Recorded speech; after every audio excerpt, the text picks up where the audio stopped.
Well, hello everybody. I'm Bob Taylor.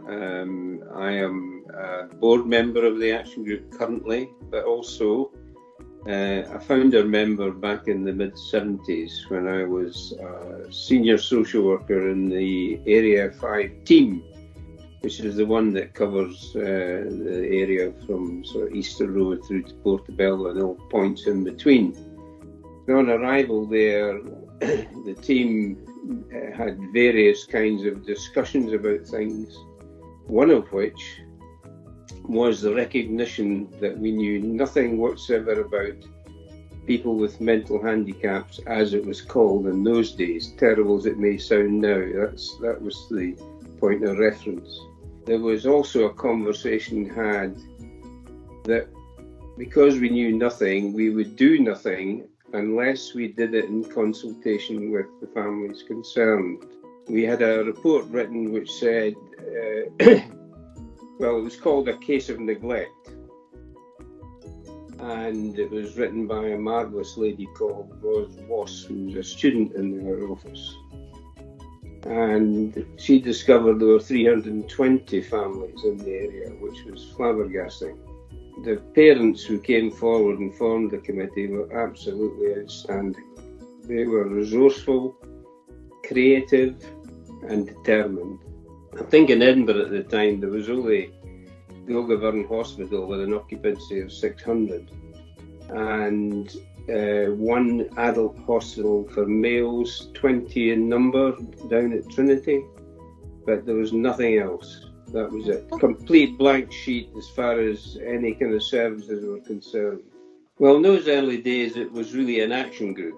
It had no resources, it had no services to deliver, and a conscious decision was actually taken by the parents concerned that they would not be running services, but they would be fighting to get resources brought to bear on the matter. So that's what they did, basically. And I was working with them as were a couple of my colleagues, and we set up a furniture selling enterprise, and that actually began to produce money that was not connected to any deals with the local authority or anything else. That was their own money in the bank, and they could spend it as they wanted.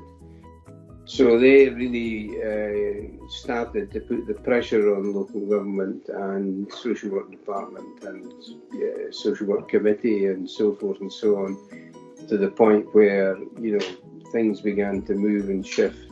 And eventually the action group grew into a service provider, but it took some time. It was a conscious decision eventually to change from just being purely an agitating group into an actual service provider. I think one of the most important things for me is the fact that the action group has maintained its culture as a kind of mini society almost, where it's actually not just supporting individuals, but that there are lots of activities which are supporting people in groups in a way that matches their own needs in a different kind of way. And that's how the action group came about. It's been a privilege and an honour to be part of that service.